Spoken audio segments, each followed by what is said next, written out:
그럼 계속해서 22회 고급 38번 문제 풀어보도록 하겠습니다. 다음 기사가 보도된 시기 일제히 통치 정책으로 옳은 것은 3점짜리 문제네요. 이번에 조선 총독부가 공포한 치안유지법이 조선의 사회주의 운동과 민족주의 운동에 어떤 영향을 끼칠 것인지 몇 분에게 의견을 물어보겠습니다. 그러자 갑이 운동을 막기 위해 가혹한 법령이 제정될수록 사회주의 운동과 민족주의 운동의 관계는 더욱 밀접해질 것입니다. 그러나 민족주의 운동 중에 타협적 운동은 배척해야 할 것입니다. 을은요, 민족주의 운동과 사회주의 운동은 성격상 협동하지 못할 것입니다. 다만 비상시에는 전략상 일시적으로 협동하여 공동의 적에 대응할 수도 있을 것입니다. 자, 여기에서 역시 핵심 키워드를 찾아내셔야 됩니다. 핵심 키워드는 치안유지법이라는 거 있습니다. 치안유지법. 치안유지법이라는 게 어떤 건지 한번 칠판을 통해서 한번 살펴보겠습니다. 치안유지법. 자, 이 치안유지법이라고 하는 건요, 1925년도에 일제가 제정한 법입니다. 자, 여기에는요, 어떤 내용이 있냐면, 주로 이제 독립운동가들을 탄압하는 법이에요. 독립운동가들. 그 독립운동가들 중에서 어떤 독립운동가들을 탄압하기 위해서 그러냐? 주로 이제 사회주의 독립운동가를 탄압하기 위한 겁니다. 자, 독립운동가를 탄압하지만 제가 말씀드립니다. 주로 그 주 타켓은 사회주의 독립운동가다라는 사실을 여러분들이 꼭 인지하셔야 됩니다. 요 사실 되게 중요한 겁니다. 사회주의 운동가. 왜 사회주의 독립운동가들을 타켓으로 삼아서 탄압을 하려고 했냐? 일제가. 그것은 이제 그 사회주의 노선의 문제예요. 사회주의라고 하는 거예요. 여러분들 제가 뭐 공부하신 분들은 좀 아시겠지만 이 사회주의가 주로 했던 게 바로 계급투쟁입니다. 계급투쟁. 계급투쟁과 이제 노동자의 단결이죠. 어찌 보면 민족주의보다도 좀 더 격렬한 투쟁을 벌였던 게 바로 이 사회주의자들입니다. 그러다 보니까 일본의 군국주의, 그러니까 군주 정치를 표방하는 일본의 입장에서는 이 사회주의자들이, 사회주의 독립운동가들이 눈에 가시가 될 수밖에 없는 상황이에요. 그걸 여러분들이 꼭 염두에 두시기 바랍니다. 그리고 치안주지법, 아까 제가 말씀드렸죠. 언제였다? 1920년대였다. 그럼 1920년대의 모습을 여러분들 보기에서 찾아내시면 됩니다. 그 전에 간단하게 여러분들 1910년대 일제히 통치 방식에 대해서, 그 다음 1920년대, 그 다음 1930년대 일제히 통치 방식에 대해서 한번 정리를 하자면은, 뭐, 여러분들 아시죠? 10년대는 뭡니까? 강력하게 찍어 누르는 공포정치, 바로 무단 통치를 실시했었다. 하지만 3.1운동 이후에 일본은 좀 더 부드럽게 합니다. 부드럽게 나가는 척을 하는 거죠. 척을 하는 게. 그게 뭐예요? 문화통치라는 거예요. 문화통치. 문화통치라는 거는 또 다른 말로 민족 분열 통치예요. 민족 분열.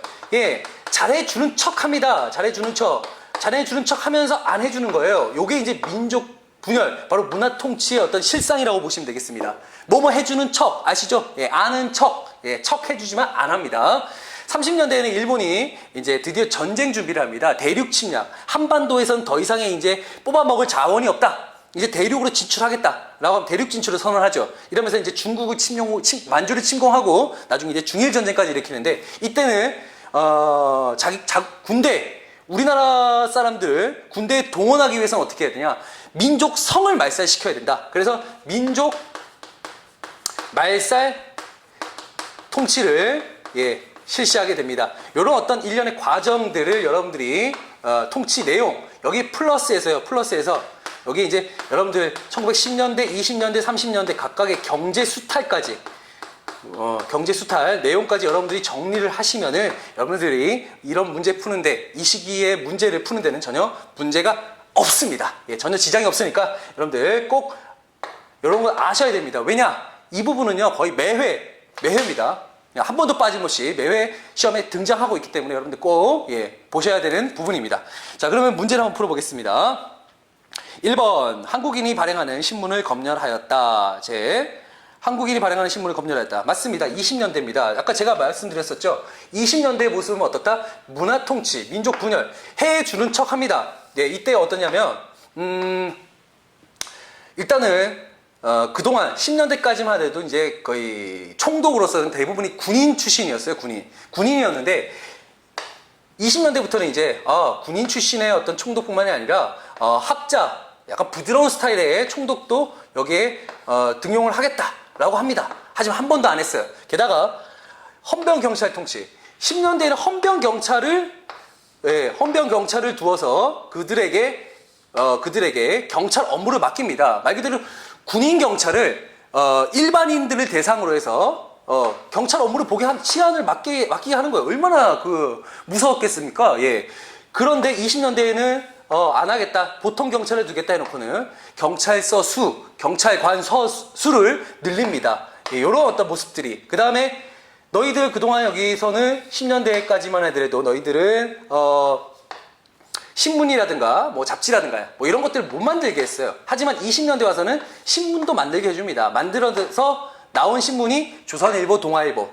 하지만 뭔가 일제를 비판하거나 자기들에게 뭔가 해가 되는 그런 기사가 있다라고 한다면 일단은 검열해서요. 그 다음에 삭제도 하고요. 그 다음에 나중에는 뭐 정간도 하고 폐간도 합니다. 뭐 그런 식으로 나간다는 거죠. 20년대 모습이. 예. 그렇게 여러분들이 봐두시면 되겠습니다.